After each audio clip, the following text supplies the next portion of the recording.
Several times yesterday, you used language about assessing Ms. Heard's relationship with Mr. Depp.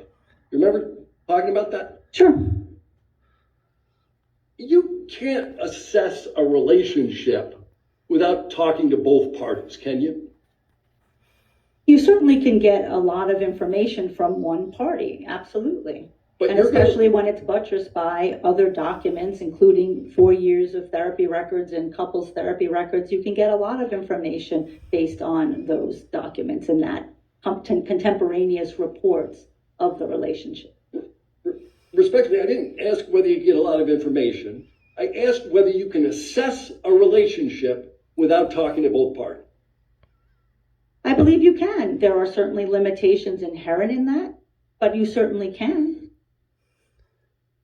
You talked to Ms. Heard for what, approximately 30 hours, right? Correct. How long have you spent with Mr. Depp?